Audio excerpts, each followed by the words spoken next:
Bismillahirrahmanirrahim. Assalamualaikum warahmatullahi wabarakatuh.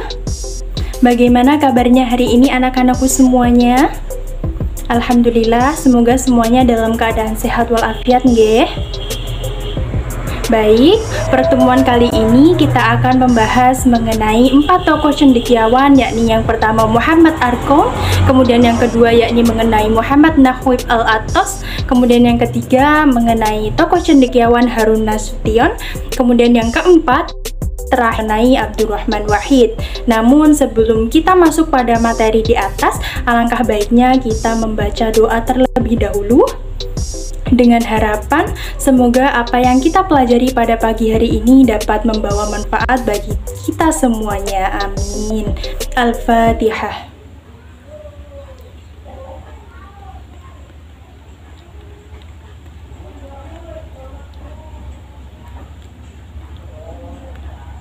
Amin. Baik, untuk anak-anakku semuanya nanti bisa absen pada kolom komentar nggih, dan agar siswa kalian tidak bosan menyimak video yang telah ibu buat ini, nanti bisa menonton video pembelajaran sambil nyemil atau sambil rebahan nggih. Usahakan kalian berada pada posisi yang paling nyaman untuk belajar agar apa yang kalian dengar mampu kalian pahami dan kalian mampu memahami semua materi yang ibu sampaikan pada pagi hari ini. Baik, kemudian di sini kita akan masuk pada materi pembahasan pertama mengenai tokoh cendekiawan Muhammad Arqon. Namun sebelum itu kita akan mengenal lebih dekat mengenai tokoh cendekiawan Muhammad Arqon ini.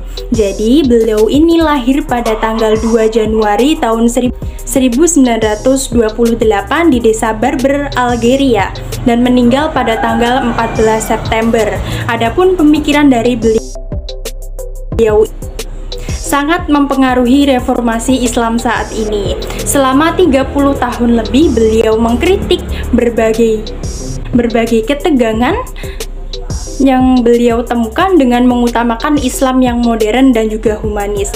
Dr. Muhammad Arqon ini juga seorang profesor emeritus dalam bidang pemikiran Islam di Sorbonne, Prancis.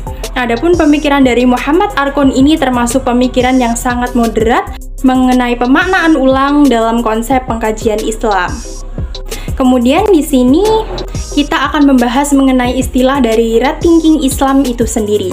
Jadi rethinking Islam itu sendiri mengacu pada perubahan paradigma yang ditawarkan oleh Muhammad Arqon, bahwa Islam yang sangat berpegang teguh pada Al-Quran dan juga hadis ini juga sangat perlu untuk dipahami dengan pemaknaan yang terbuka dan juga kontekstual.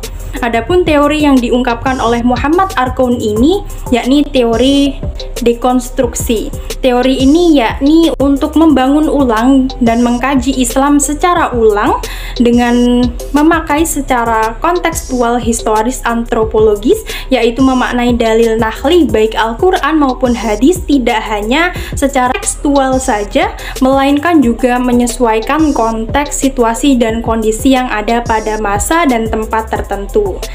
Kemudian untuk contohnya yakni mengenai permasalahan zakat fitrah, yang mana antara satu daerah dengan daerah yang lain tidak mungkin sama tentang jenis makanan pokoknya, maka beda pula bentuk zakat fitrahnya. Misalnya di Indonesia makanan pokoknya adalah beras, jadi zakat fitrahnya menggunakan beras.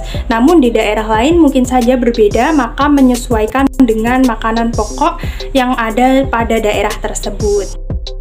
Baik, kemudian di sini kita akan masuk pada materi kedua mengenai tokoh cendekiawan Muhammad Nahwib Al-Attas, yakni mengenai islamisasi ilmu.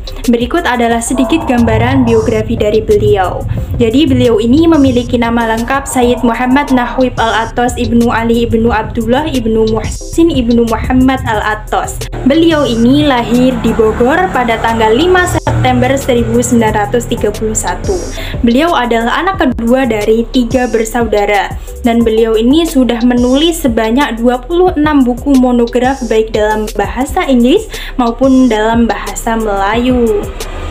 Meski beliau ini Lahir di Bogor, beliau pindah ke Johor, Malaysia, kemudian ke Kuala Lumpur. Beliau berkebangsaan Malaysia. Oleh karena itu, beliau dikenal sebagai cendekiawan asal Malaysia. Kemudian di sini kita akan masuk pada teori Islamisasi yang beliau terapkan.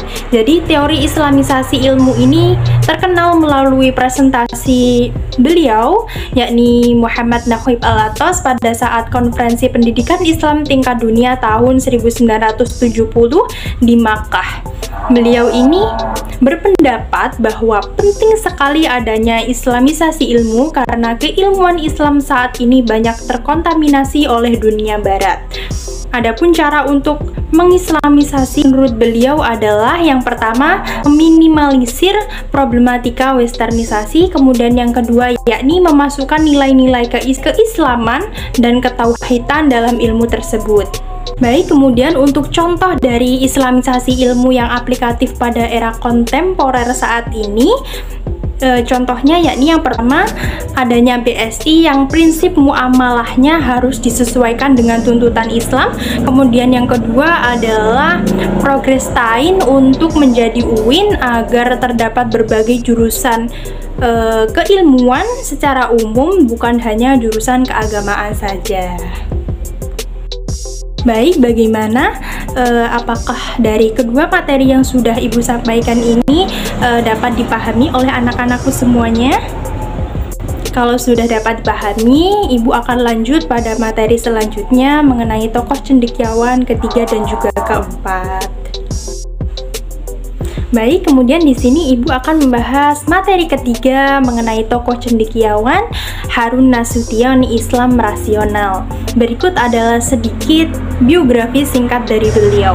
Jadi beliau ini lahir pada tanggal 23 September tahun 1919 di Pematang Siantar, Sumatera Utara. Beliau adalah putra dari Abdul Jabbar Ahmad. Beliau adalah anak keempat dari 5 bersaudara. Beliau ini sudah dikenal luas oleh kaum inteligensia Indonesia sebagai salah seorang ilmuwan yang mendalami berbagai kajian keislaman seperti ilmu kalam, falsafah, dan juga ilmu tasawuf. Kemudian di sini kita akan langsung masuk pada pembahasan mengenai Islam rasional ini. Jadi Harun Nasution ini memberikan kontribusi dengan mengenalkan pendekatan filsafat dengan titik tekan pada rasio atau rasionalisasi atau akal, atau lebih dikenal dengan Islam rasional. Adapun perhatian dari Harun Nasution ini tidak hanya berfokus pada bidang keilmuan saja, namun beliau juga berfokus pada permasalahan yang sering kali dihadapi oleh umat Islam di Indonesia. Di tengah-tengah maraknya isu perpecahan, kekerasan, bahkan konflik yang mengatasnamakan agama, maka pemikiran yang digagas oleh Harun Nasution ini merupakan dalam memahami agama dalam rangka mewujudkan kerukunan antar umat beragama. Adapun pemikiran Islam rasional ini tidak hanya terbatas bagi umat Islam saja, namun juga dapat diterapkan pada agama lain dalam memahami agama secara rasional. Nah, ketika kita mampu memahami agama secara rasional, maka kita dapat membangun kerangka berpikir yang rasional juga. Baik, kemudian di sini kita akan masuk pada materi terakhir, yakni materi keempat tentang tokoh cendekiawan Abdurrahman Wahid mengenai Islam kosmopolitan. Jadi berikut adalah sedikit biografi singkat dari beliau. Beliau lahir pada tanggal 4 Agustus tahun 1940 Masehi di pesantren Denanyar, Jombang, Jawa Timur. Beliau adalah putra dari pasangan Kyai Haji Abdul Wahid Hasim dan Nyai Hajah Solihah. Kemudian di sini kita akan mulai masuk mengenai pembahasan Islam kosmopolitan. Adapun kosmopolitanisme Islam menurut Gus Dur adalah suatu hal agar mampu untuk menjadikan Islam sebagai agama yang terbuka dan juga tidak kering. Dengan adanya Islam kosmopolitan ini, Islam akan mudah beradaptasi dan mampu menjawab berbagai persoalan kekinian yang barangkali tidak mampu terjawab atau bahkan tidak terjawab semasa awal-awal berdirinya Islam. Kemudian adapun contoh implikasi Islam kosmopolitan yang digagas oleh Gus Dur ini dari ini secara jelas dapat dilihat pada gagasannya tentang pembaharuan pesantren. Karena pada dasarnya pesantren adalah lembaga pendidikan yang paling asli dalam pembentukan keagamaan. Nah, dari penjelasan tersebut, maka kita dapat menarik kesimpulan bahwa kerangka pandangan dari Gus Dur ini tentang Islam kosmopolitan tidak bisa dilepaskan dari unsur universalitas Islam atau Islam yang terbuka luas. Baik, alhamdulillahirrabbilalamin. Berikut adalah sedikit materi yang dapat Ibu sampaikan mengenai 4 tokoh cendekiawan, yakni yang pertama Muhammad Arkon, kemudian yang kedua adalah Muhammad Naqib Al-Athos, kemudian yang ketiga mengenai Harun Nasution, dan yang keempat mengenai Abdurrahman Wahid. Semoga apa yang Ibu sampaikan pada pagi hari ini dapat kalian semua pahami, dan untuk tugas bisa merangkum dari apa yang sudah Ibu sampaikan menggunakan bahasa kalian sendiri. Baik, mohon maaf apabila ada salah-salah dalam pengucapan kata yang Ibu gunakan. Ibu akhiri, wassalamualaikum warahmatullahi wabarakatuh.